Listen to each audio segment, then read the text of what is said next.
Hello everyone. Now this video is quite interesting and something different for you. So back in October 2023, it was reported that Russia planned to use the port of Ochamchira in occupied Georgia as a shelter for its Black Sea Fleet warships after numerous strikes by Ukraine. The video playing now shows that the construction of this base, the supporting structures and buildings to support operations here, is nearing completion, so I expect we'll see this base operational very soon. It's unknown when exactly it will be completed, but Russia has said once fully finished, they plan to station warships here. So first glance, this appears quite embarrassing for Russia. First, the bulk of the Black Sea Fleet were driven from Sevastopol, with the important ships that launch Kalibr missiles instead being stationed at Novorossiysk now. So now, have they then been driven from Novorossiysk to Ochamchira, thanks to attacks by a nation without a navy? Well, I don't think it's as straightforward as that, as we shall soon see. First though, let's check out a few screenshots from the video of the base itself. Now, it's impossible to tell the purpose of all of these buildings, however, the walled one in the bottom right screams ammo dump to me.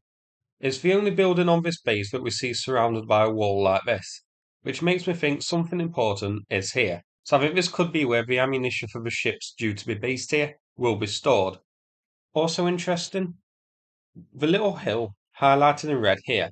Firstly, there's some sort of enclosed position surrounded by walls of sandbags on top of it. This looks too small to be a spot for a panzer or similar, but I wonder if this was where a manpad team will be stationed. Also, at the bottom, there's what looks to be an entrance hole. This mound definitely looks artificial, so could this be the entrance to an underground command post? Or maybe it's a hardened bomb shelter for the base.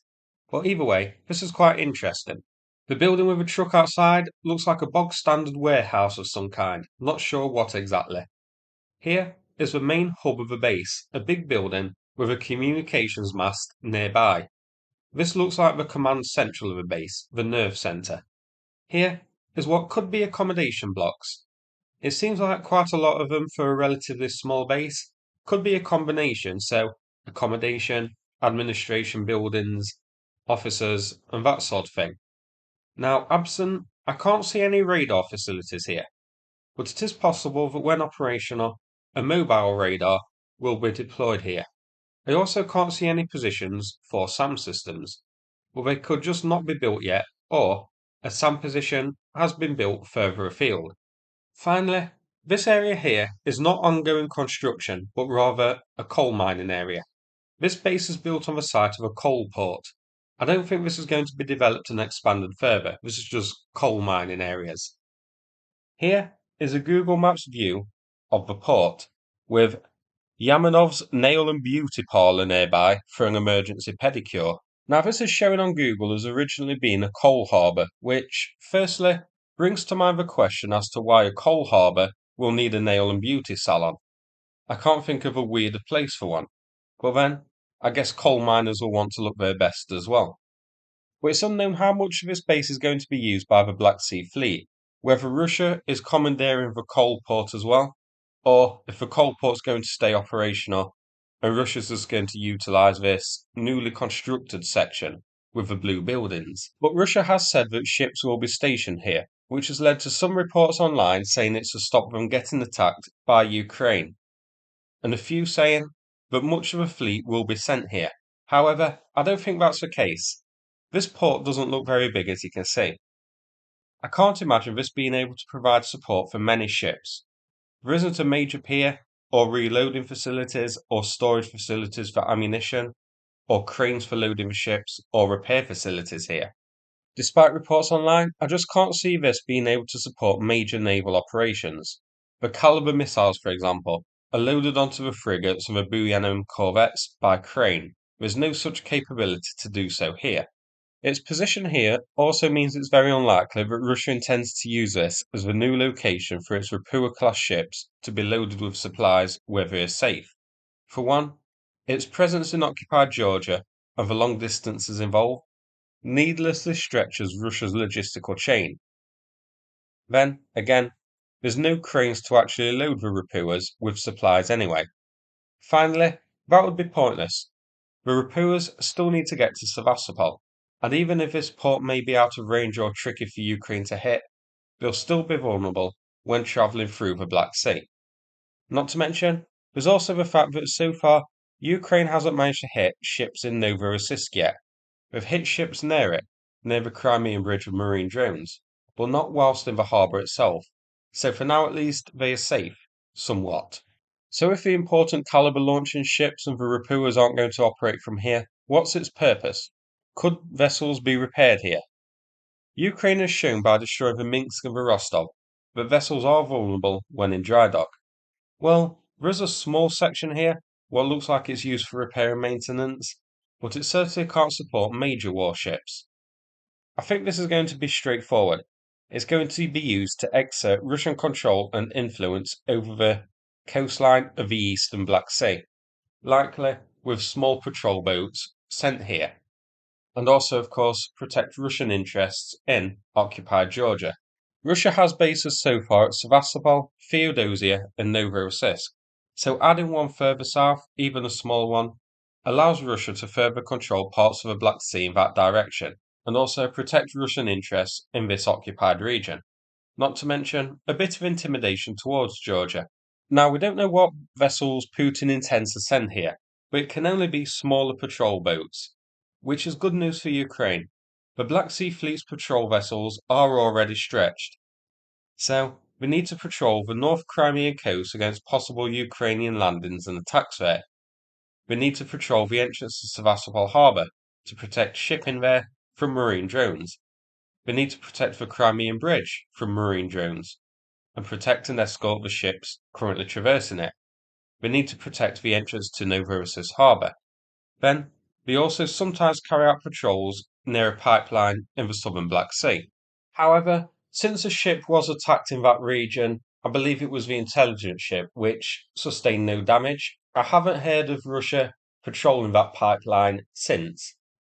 That's not to say they're not patrolling it and we just don't know about it. Not every ship is going to be tracked or caught on satellite imagery. So they could still be patrolling it, I don't know, but they have done in the past. We need to escort the weapons runners running from Sevastopol and Novorossiysk. We've seen them in the past escorted by 2 ships at least. We need to provide protection from the Kalibr launching frigates and corvettes when they leave Novorossiysk to launch missiles at Ukraine. And so far, strangely, we've seen the Rapuas were unescorted. Remember, Ukraine sunk a Rapua with marine drones with no escort in sight. But ideally, these Rapuas should also be sent out with an escort, and presumably Russia will start doing so. That's a lot of ocean to cover, and Russia's escort and patrol fleet, although quite big, it consists of 2 Bora-class hovercraft which are based at Sevastopol, 1 Karakurt, also seen at Sevastopol, protecting the entrance to the harbour, 4 Tarantul missile boats, 6 Grisha anti-submarine corvettes, 6 Grachanok anti-saboteur boats, 2 small Flamingo-class patrol boats, and 3 Project 22160s, 24 patrol and escort ships in total, which seems on paper to be quite a large amount, but that isn't many, considering the number of locations and large expanse of ocean now needed to be protected.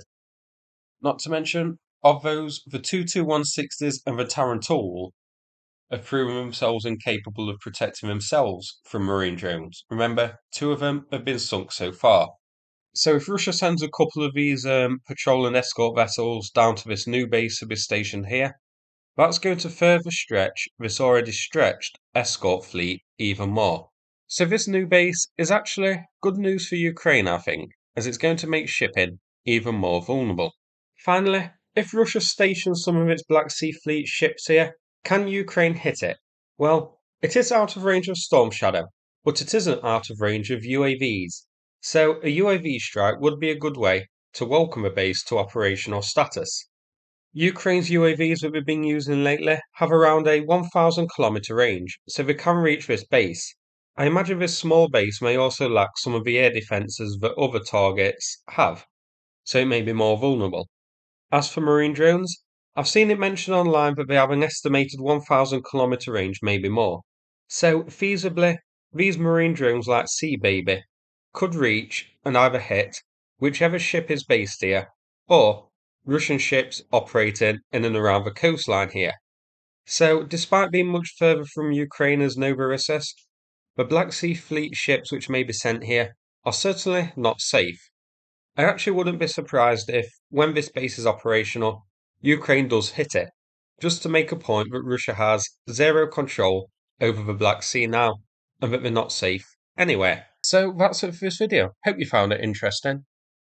Before I finish, a quick mention about the ongoing fundraiser for Rebirth Energy to buy a buggy for the Ukrainian Armed Forces. The donation links are in the description. Thanks so much, and take care everybody.